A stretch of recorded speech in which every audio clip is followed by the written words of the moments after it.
do a remix, baby. Yeah, royalty. Back to Butterfly now. What is that song about? What are you trying to, what's the message in this song? Well, I mean, I think I'm really excited about this song because this is a time where I was really studying Stevie Wonder. I was listening to him every day and I was really focused on getting, you know, my keys, like bringing it to another level.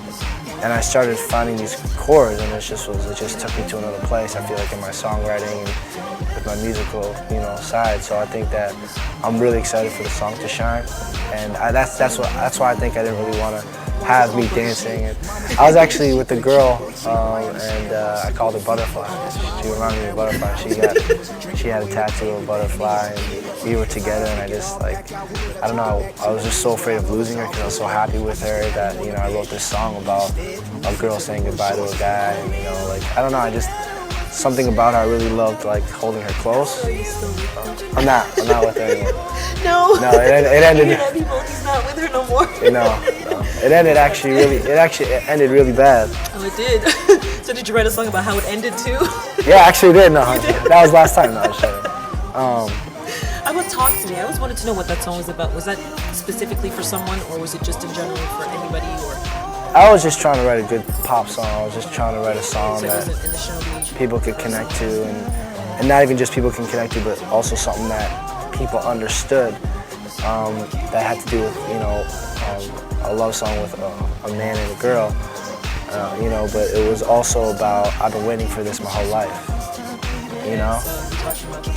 Yeah, I think the reason why, you know, I'm really proud of that song and I feel like it's made a good connection. It was the first song because it starts off sexual, you know, that's what I was gonna say, but then it gets intimate. I think it gets intimate by saying, you know, talk to me, you know, you want to listen. And then from there, it's really... People can interpret it different ways, yeah, in right? different ways, yeah, and it's open to interpretation. I think like, that's what great music is. You've been waiting for this your whole life. It's kind of like, okay, is he talking about sex or what is he talking about? Yeah, there are many different ways of taking, you know, and actually I'm really proud of that song because, you know, there have been times where I was doing autograph sessions and people would come up and say, you know, that's the first song I danced on my wedding or something, and I'm just like, nice. that's like, it doesn't get much better, you know, like that's such... It's just such a memorable moment, and like to have my song playing, it's like, wow. So you know? what's coming up with you? Any tours, shows that, you know? Well, I mean, the Backstreet Boys just released a record, and for everyone who doesn't know, Howie D from the Backstreet Boys is my manager. Yeah. So we're definitely trying really hard to be a part of this tour as much as possible. So you're going to be an opening act for I hope so. You know, I mean, great, you know, the Backstreet Boys are such a big group. You know, they've done so much. How did it feel being with Howie? Oh, it's just incredible, man. Like, I remember when I sang for him, I was just so... I mean, I studied the Backstreet Boys, you know, and when I say that, I know a lot of people don't believe me, but I definitely did, you know. They've sold so many records, and not even that, but they've created such a fan base that's so dedicated. And for so long. And like, you go to their shows, and it's just overwhelming how beautiful it is, you know, just a whole bunch of people just so happy to be in the presence of such great music and people who are connected to such a wide audience, you know. And, you know, they're great guys. How does it feel to have women or people in general just singing your songs and singing your lyrics while you're performing? Oh, it's great. To have your fans just it's incredible. How did you feel when you first heard your song on the radio?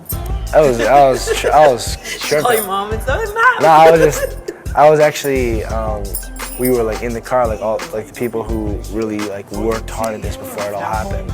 And there was a songwriter, the guy who I songwrite with, his name was Levi, and then CJ Hire, and we were like, literally for a year and a half, every single day, we were talking on the phone, talking about how we're gonna do this. We had so many different plans, you know, and once it all started clicking and connecting, and I heard that song, we turned it up, and we wrote down the ones like, we wrote this song. It was such an accomplishment. You guys are crazy. Yeah, everyone was like, what? What? But it is a great accomplishment. Oh, it's great. To have. Yeah. So when's the album dropping? Are you still working on that, or what's going on? Yeah, I'm actually going this Friday. I'm doing a show in New York. My first show in New York. I'm really excited about that. Times Square. Oh, yeah. For what? What is it exactly? It's just it's like a dance show. And it's not promo either. You know, they want to pay me money and they want to take care of me, which is really exciting. And after that, I'm going to Pittsburgh for 2 weeks to work with Tone. He's the guy who produced Last Time and Just Can't Stop Loving You, which is on the record.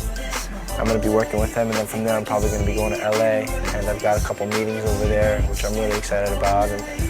And right now we're just building it to another level. I think that's the focus, you know. And So you're still gonna keep the choreography? And oh yeah, I gotta keep building it. I feel like right now I'm at a point where, you know, I've had this opportunity, and now there's a whole nother door opening ahead of me, and I just gotta go back to work. You know, it's like there's a certain amount of things that I feel like I've accomplished, and now it's like, okay, in the next year, in the next 2 years, it's got to go to this, you know. And I feel like because I've been so lucky to have this opportunity ahead of me, it's time for me to go back and just take it to that next level. And like this next record is just going to be unbelievable.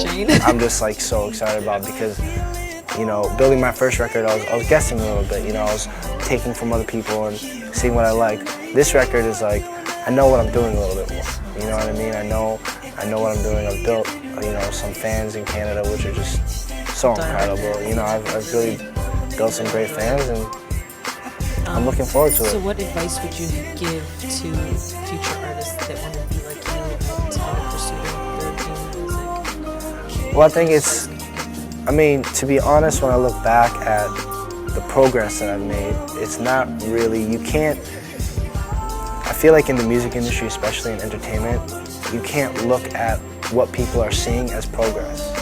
You know, like if I put a music video out and it does really well, I can't say that's my progress. You know, I have to look internally, I have to look at what I'm doing as a songwriter, what I'm doing with my instruments, what I'm doing as a dancer, you know, what's going on in my world, how I'm feeling about myself. Those are things that, you know, will determine how well you do, you know, in your career, whatever success means to you. You know, you can't say, okay, I've got #1 video, or okay, I made this certain amount of money, I'm doing well. You have to take a look at the art, you have to take a look at, you know, People lose themselves. yeah. You have to take a look at what are people going to see when they are listening to you, or what are people going to hear, what are people going to see at a show, you know. And when I look back at, you know, the work that I've done, you know, it's been a long journey. I started this very seriously when I was 12. I was in a group of my brothers, you know. Then from there I auditioned for another group that I was in. And, you know, throughout this time, you know, I was in a group with my brothers for like 3 or 4 years, and I was working with, he's a rapper in Canada, his name is G Stokes. We worked together for a long time. Yeah.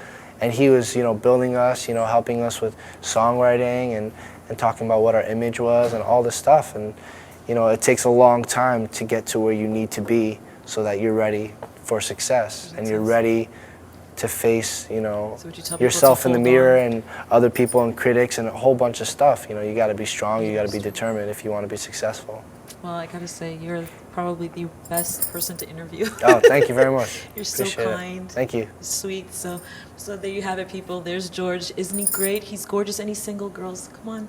Thank you for tuning in. See you later.